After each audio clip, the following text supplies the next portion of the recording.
नमस्कार दोस्तों, OCN network में आपका स्वागत है। मैं हूं ओमकार चौधरी। आज कई विषय हैं, लेकिन दो विषय बंगाल से रिलेटेड हैं, कोलकाता और वर्धमान से रिलेटेड हैं। तो सबसे पहले उन पर चर्चा करेंगे और उसके बाद अगले विषयों पर आएंगे। मेरे साथ जुड़ रहे हैं कोलकाता से पंकज विश्वास। पंकज जी के साथ जुड़ करके चर्चा को आगे बढ़ाएंगे। पंकज जी, बहुत स्वागत है। नमस्कार। नमस्कार सर। तस्लीमा नसरीन को पहुंचते ही झटका लगा है। उन्होंने एक सांस्कृतिक आयोजन किया, कवियों को बुलाया, जाने माने कवि भी बुलाए, और जब जॉय गोस्वामी को मंच पर बुलाया जाने लगा तो लोगों ने हल्ला कर दिया, क्योंकि सब जानते हैं कि वो ममता बनर्जी के करीबी रहे हैं। और 2007 में जब जबरदस्त विरोध प्रदर्शनों के बीच में तस्लीमा नसरीन को कोलकाता छोड़ करके नई दिल्ली आना पड़ा, तो इनकी चुप्पी जो है वो सवालों के घेरे में थी कि तस्लीमा के साथ इतना बड़ा हादसा हो गया और ये चुप रहे। अब तस्लीमा ने इनको बुलाया मंच पर तो लोग भड़क गए। सर, ये तो होना ही था। जय गोस्वामी, सुबोध सरकार, इस तरह के बहुत सारे जो तथाकथित बुद्धिजीवी है, कवि या लेखक जो भी आप कह सकते हैं, तो सर ये इतने दिनों तक ममता बनर्जी का दिया हुआ जो है प्रसाद खाते रहे हैं। और इनका इनका जितना भी कंपनी है, संस्थान है, ये फलता फूलता रहा है। इसमें बहुत सारे कवि हैं, लेखक हैं, जो चित्रकार हैं, वो इसमें शामिल हैं। जो सरकार का दिया हुआ रोजी रोटी से इनका पेट भरता था। तो और जब भी मान लीजिए, ये तो एक नॉर्मल सा घटना है कि लोग इन पे भड़क रहे हैं। और पॉलिटिकली भी जब अभया का केस हुआ था, आरजीकर का केस, तब भी ये लोग चुप थे। पश्चिम बंगाल में कोई भी घटना होती थी जिस पे पब्लिक रिएक्शन आता था, या कोई भी गलत घटना होती थी जो नहीं होना चाहिए था, वो पॉलिटिकल हो या नॉन पॉलिटिकल, ये लोग चुप रहते थे। लेकिन ममता बनर्जी के मंच पे ऑलवेज अवेलेबल रहते थे। ममता बनर्जी कुछ कहती थी तो ये सपोर्ट करते थे। इनको सिर्फ ममता बनर्जी का दिया हुआ नैरेटिव ही सूझता था। तो आज लोग जो है इन पे तो भड़केंगे ही। अच्छा हुआ कि सुबोध सरकार जैसे लोग वहां पे नहीं थे, वरना उनके खिलाफ भी लोग भड़क जाते। के साथ विकास रंजन भट्टाचार्य के साथ मिलके वो गाय का मांस खाए थे। तो ये ममता बनर्जी के सपोर्ट वाले जितने भी लेखक, कवि, साहित्यिक थे, इनको देखेंगे तो आज जनता तो इनको देख के भड़केगी कि आप सरकार के पैसों पे, आप सरकार के दिए हुए टुकड़ों पे आप पलते थे। सिर्फ सरकार का दिया हुआ नैरेटिव आप चलाते थे, जनता की समस्या आप सुनते नहीं थे। किसी के साथ कुछ गलत होता तो आप उस पर बोलते नहीं थे। सर, ये वही लोग हैं। 2011 के पहले आपने देखा होगा परिवर्तन चाय का जो नारा लगा था लेफ्ट के जमाने में, 2009-10 के बाद, तो उस समय इन लोगों का फोटो लगा था। ममता बनर्जी ने इनको भुनाया है और इन लोगों ने भी ममता बनर्जी को भुनाया है। इसी के वजह से जो है आज पब्लिक इनका प्रोटेस्ट कर रही है। जी जी।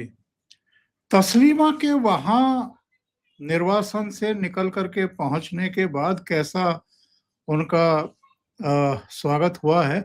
क्योंकि मैं देख रहा था कि शुभेंदु अधिकारी ने भी उनको बुला करके उनका सम्मान किया है। जी सर, जबरदस्त स्वागत हुआ है। तस्लीमा नासरीन हो सकता है कि मुस्लिम है, लेकिन मतलब जन्मगत रूप से वैसे तो वो किसी धर्म को नहीं मानती, ऐसा ही वो बताती हैं। तो वो जब आई थी कोलकाता में परसों, उस समय आपने देखा होगा कि वो सादे रंग की साड़ी, लाल पाड़, सादा साड़ी लाल पाड़ बांग्ला में उसको बोलते हैं, एक साड़ी पहन के आई थी। वो बुर्का पहन के नहीं आई थी। मतलब वो अपने आप को भारत के कल्चर के साथ रिलेट कर रही थी। और पब्लिक ने भी जबरदस्त उनका स्वागत किया है। एयरपोर्ट में उनको देखने के लिए लोगों का तांता लग गया था। जनरली जैसा भीड़ वहां पे उपस्थित हुआ था, वो क्रिकेटर या कोई भी मेडल लेके जब आता है देश के लिए, तब उनको देखने के लिए एयरपोर्ट पे जिस तरीके का भीड़ रहता है, उसी तरीके से उनका जबरदस्त स्वागत हुआ था, ढोल नगाड़े के साथ। बांग्ला में जिसको ढाक बोलते हैं, ट्रेडिशनली बंगाली एक ढोल जैसा एक दिखता है, तो उसके साथ उनको शंख बजा के उनका स्वागत हुआ है। उन्होंने भी उसको एक्सेप्ट किया है। फिर एक सिर्फ तस्लीमा नासरीन अगर यूं ही चली आती तो इतना उनका स्वागत नहीं होता शायद। लेकिन उनको जिस तरीके से उनका स्वागत किया गया है, लोग आए हैं, पूरा जो रविंद्र सदन जो था मंच, वो पूरा एकदम फिल्ड अप था। तस्लीमा को लेके जो हाइप बना है, ये सर जो यहाँ जो रेडिकल इस्लामिस्ट लोग हैं, उनको तो जबरदस्त चुभेगा सर, चुभा भी है। आपने देखा भी होगा, 2-4 वीडियो भी सामने आया है जिसमें उनके खिलाफ फतवा दिया गया था कि अगर वो अनाप शनाप बोलेंगे तो फिर एक्शन होगा उनके खिलाफ। लेकिन अभी जो है सरकार ये इन फतवाधारियों को उतना, इन लोगों को एक्सेस नहीं दिया है। और लोग जिस तरीके का वहां पे सिक्योरिटी अरेंजमेंट था, कोई भी वहां पर किसी भी तरीके का अनाप शनाप हरकत वहां पे कर भी नहीं पाया। और तस्लीमा नासरीन को जो वेलकम मिला है वो भी खुश थी।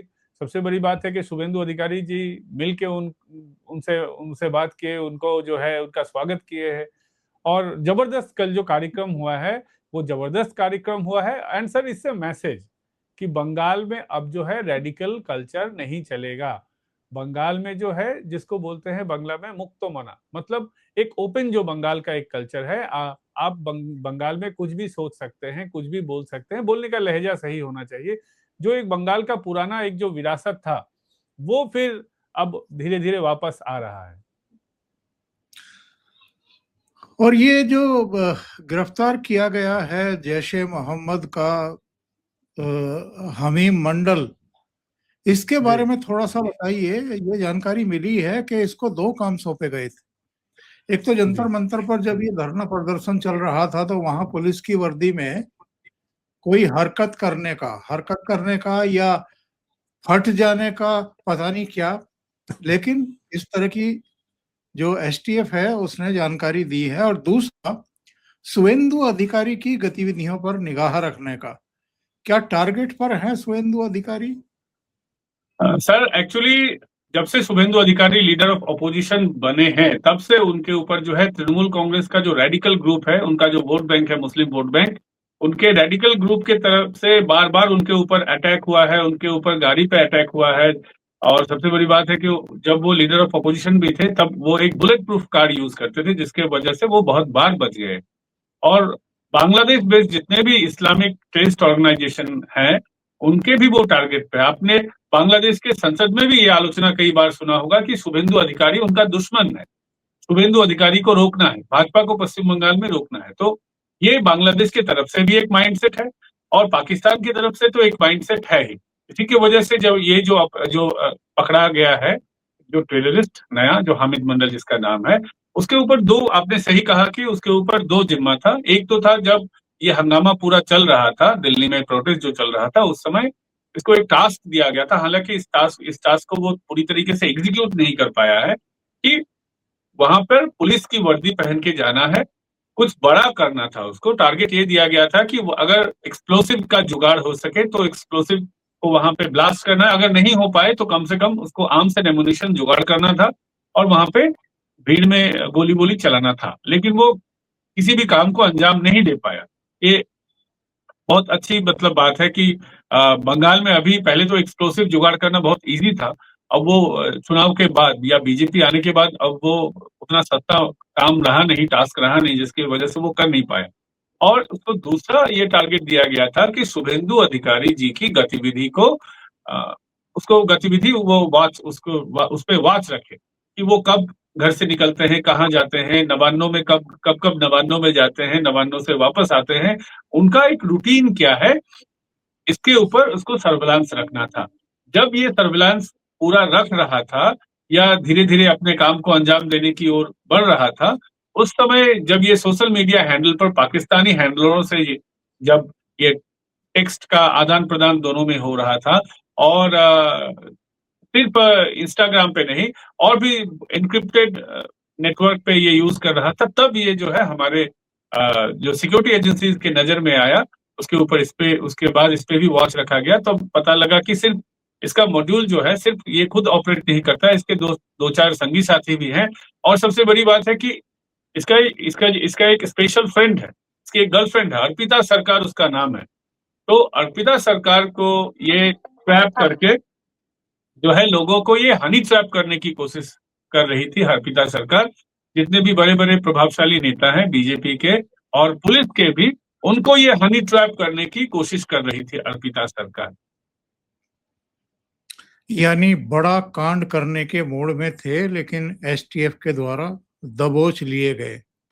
एक और खबर है बंगाल की, उस पर जरा एक चर्चा करने के बाद हम आगे बढ़ेंगे।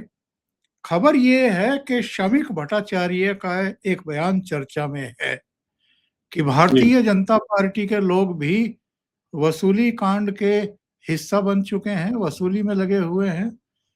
शमीक जो कुछ आजकल कह रहे हैं, एक तो इसका मतलब क्या है, और दूसरे, क्या भारतीय जनता पार्टी में भी वही सब शुरू हो चुका है जो ममता बनर्जी के साथ सरकार के समय हो रहा था?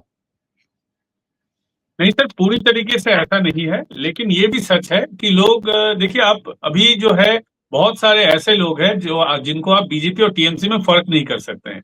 बहुत सारे लोग 4 मई के पहले जो तृणमूल कांग्रेस करते थे, आज जो सालों से बीजेपी कर रहे हैं, उनसे भी ज्यादा बीजेपी चढ़ बढ़ के वो बीजेपी के हिमायती बन रहे हैं। और बहुत सारे लोग ऐसे थे जो अतीत में चुपके चुपके जिन्होंने बीजेपी का वो मिस्ड कॉल मेंबरशिप जो होता है, प्राइमरी मेंबरशिप, वो उन लोगों ने ले लिया था। लेने के बाद भी वो टीएमसी कर रहे थे। अब वो अपना पुराना वो मिस्ड कॉल सर्टिफिकेट वाला जो बीजेपी का मेंबरशिप है उसको दिखा रहे, और फिर इलाके से हफ्ता वसूली कर रहे हैं, जो पहले उनका पेशा हुआ करता था। और ये भी सच है कि बीजेपी के निचले तबके के कुछ लोग जो इस फिराक में थे या इस सोच में थे कि इतने दिनों से टीएमसी पैसा वसूली कर रही थी, अब हमारी सरकार है तो हम करेंगे। तो बहुत सारे लोग उस धंधे में भी अपना जो है हाथ लगाना शुरू कर दिए हैं। लेकिन बीजेपी भी सर बहुत सारे लोगों के खिलाफ जो है इस तरीके का कंप्लेन आया है, और कंप्लेन के साथ साथ जब लोगों ने फोटो, वीडियो, ऑडियो भी शेयर किया है पार्टी के साथ, तो उन लोगों को पार्टी से बहिष्कार भी, बहुत सारे लोगों को बहिष्कार किया गया है, कुछ को सस्पेंड किया गया है, कुछ लोगों को जो है तो कॉज नोटिस दिया गया है। पार्टी में सर हर प्रकार के लोग होते हैं। विधायकों के कुछ कुछ विधायकों के खिलाफ भी कंप्लेन आ रहा है, और कंप्लेन में कितनी सच्चाई है, सही है या गलत है, वो तो पार्टी डिसाइड करेगी। प्रताप बनर्जी जो पार्टी क्या इस डिपार्टमेंट को देखते हैं कि कोई गलत कर रहा है या सही कर रहा है, कंप्लेन जो ग्रीवेंस रिड्रेसल सेल है, तो वो प्रताप बनर्जी साहब देखेंगे।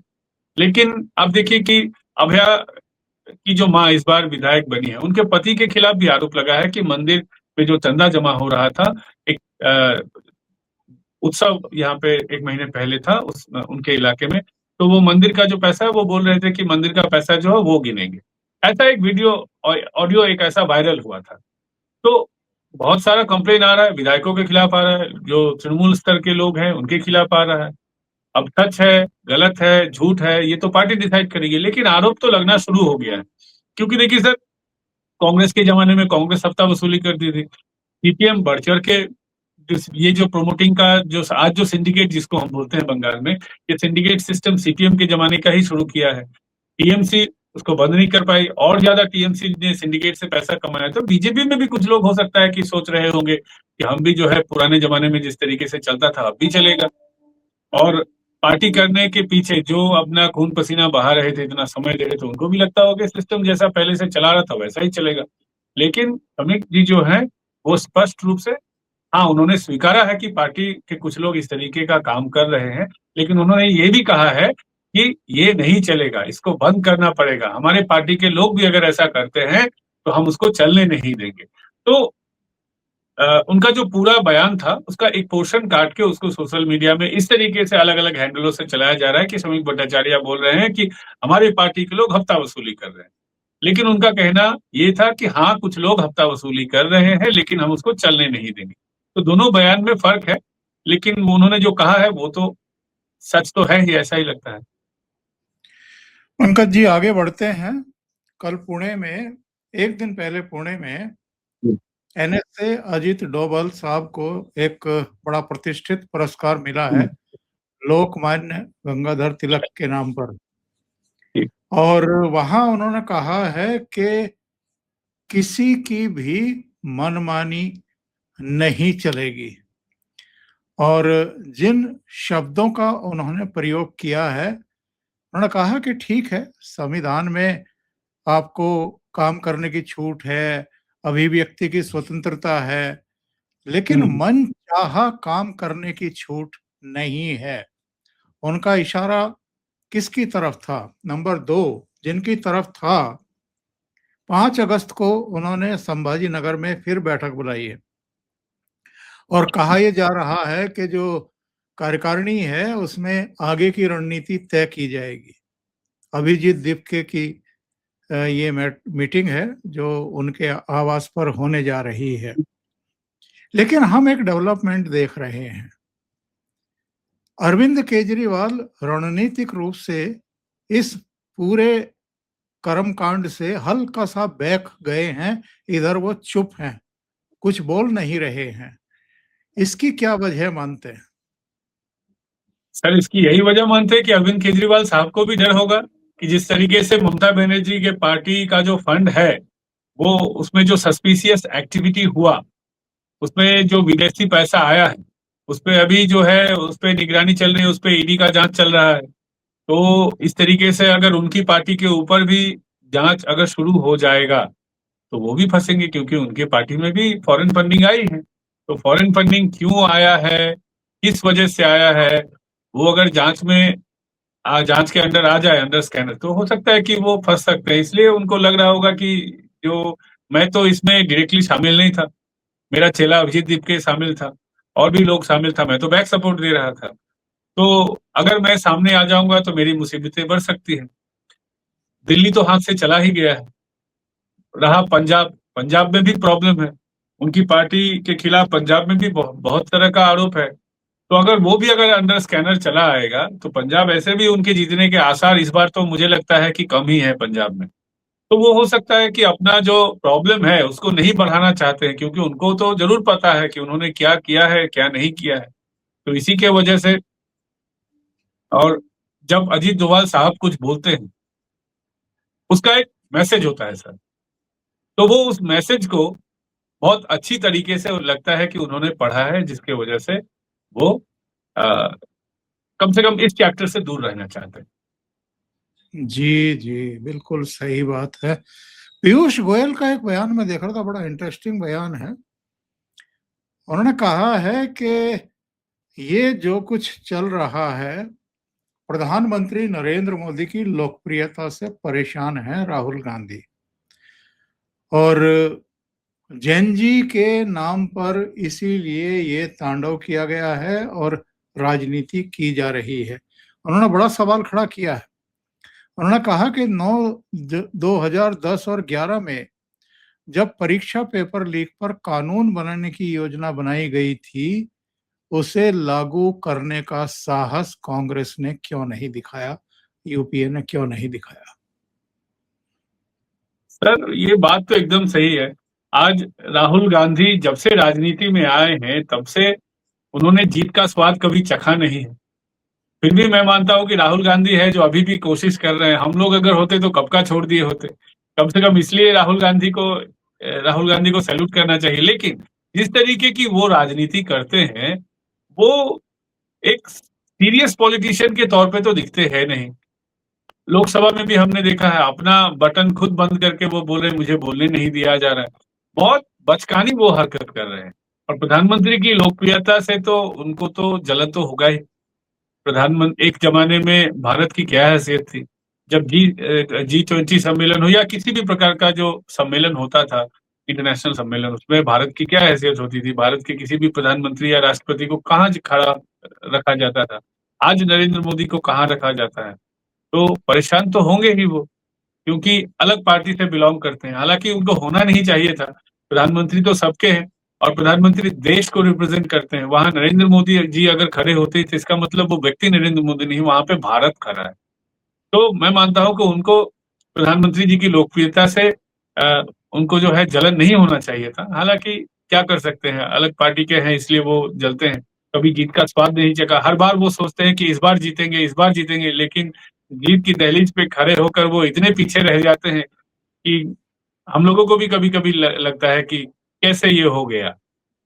तो राहुल गांधी को मैं मानता हूं कि प्रधानमंत्री जी से इस तरीके से जलना नहीं चाहिए। उनको जो है देश के साथ खड़े रहना चाहिए। एक बात तो आपने एक टिप्पणी तो बहुत मार्के की है कि राहुल गांधी हिम्मत नहीं हार रहे हैं। हम जैसे लोग होते तो अब तक हाथ पैर ढीले छोड़ करके अलग हो गए जी होते। अभी जी 8 अगस्त को वो प्रयागराज भी पहुंच रहे हैं और जी प्रयागराज में फिर छात्रों से संवाद करेंगे। और वो जानते हैं कि उत्तर प्रदेश में सबसे बुरी हालत में है कांग्रेस पार्टी। 2-2.5% वोट शेयर और पूरे 403 विधानसभा सीटों वाले सदन में केवल 2 एमएलए। जी जी सर, वहां पे तो उत्तर प्रदेश में इस बार भी उनका जो है खाता कितना खुलेगा उस पे तो संदेह है, क्योंकि अगर लड़ाई होनी है तो बीजेपी का तो इस बार वहां पे हौसला बुलंद ही होगा। जो छोटी मोटी समस्याएं थी वो भी बहुत हद तक with in the party line, जो आरएसएस और बीजेपी के अंदर जो प्रॉब्लम हो रहा था, जिस तरीके की चर्चाएं थी, वो भी वहां पे नहीं है। अमित शाह और योगी आदित्यनाथ के बीच में जो समस्याओं की जो चर्चा हो रही थी, मीडिया में जो अटकलें लगाई जा रही थी, वो भी अब तो नहीं दिख रहा है किसी भी तरीके से। और बीजेपी के खिलाफ ज्यादा एंटी इनकम्बेंसी तो है नहीं, और सबसे बड़ी बात है कि लोग तो अ, योगी बाबा के समर्थन में है। तो अगर लड़ाई होगा भी तो बीजेपी के साथ समाजवादी पार्टी का होगा, न मुलायम न अखिलेश यादव के, और इनके छोड़ के किसी और पार्टी का वहां पे ज्यादा इस बार कुछ समर्थन जनता का मिलेगा ऐसा तो लगता है नहीं। मायावती जी और राहुल गांधी, वो जो है मुझे लगता है कि वो बहुत पीछे रहेंगे। मायावती और राहुल जी अगर चाहते हैं कि वहाँ अगर किसी तरीके का अगर डेवलपमेंट अगर वो चाहते हैं अपनी पार्टी का, तो उनको जिस तरीके से वहां पे कैंपेन करना चाहिए था, वो कैंपेन अभी भी वो करते दिख नहीं रहे हैं। वो छात्रों के साथ जा सकते हैं, वो ऑटो रिक्शा चलाने वाले लोगों के साथ वीडियो बना सकते हैं। ये एक सोशल मार्केटिंग बहुत अच्छा है, उनके ब्रांड इमेज के लिए हो सकता है अच्छा है, या उनके सोशल मीडिया अकाउंट के लिए अच्छा है। लेकिन जनता का वोट मिलने के लिए जिस तरीके का पॉलिटिक्स करना चाहिए था, अभी भी मुझे लगता है कि अभी भी मुझे लगता है कि राहुल गांधी अभी भी वहां बहुत पीछे हैं। वो अपना ब्रांड इमेज के पीछे ज्यादा भाग रहे हैं कि पार्टी के वोट बैंक के पीछे वो नहीं भाग रहे हैं। पार्टी को वोट वोट दिलाने के लिए जिस तरीके की राजनीति करना चाहिए था, मुझे लगता है कि अभी भी उसमें वो बहुत ज्यादा पीछे हैं। और स्क्रीन पर इस समय जो यूआरएल आप देख रहे हैं ये omkarchaudhary.com का है, वेबसाइट का है। वहां पर आप शोध सेक्शन में जाकर के करीब 10 शोध अलग अलग विषयों पर बहुत विस्तार से पढ़ सकते हैं। इसके अलावा आर्टिकल्स समसामयिक विषयों पर और दोनों चैनलों के वीडियो और कुछ और सामग्री भी वहां पर होती है। तो जो वेबसाइट में इंटरेस्टेड हो वो इस यूआरएल पर जाकर के वेबसाइट देख सकते हैं। बहुत बहुत धन्यवाद आपका पंकज जी जुड़ने के लिए और इतने बहुमूल्य विचार रखने के लिए। और दर्शकों से निवेदन है कि अगर आपको ये चर्चा अच्छी लगी हो तो लाइक का बटन दबा दें, वीडियो को शेयर करें, चैनल सब्सक्राइब ना किया हो तो अवश्य कर लें। पंकज जी के चैनल का नाम है पॉलिटिकल डेली, तो आप उनको भी सपोर्ट करें। Thank you so much. नमस्कार। नमस्कार सर, बहुत बहुत धन्यवाद। Thank you very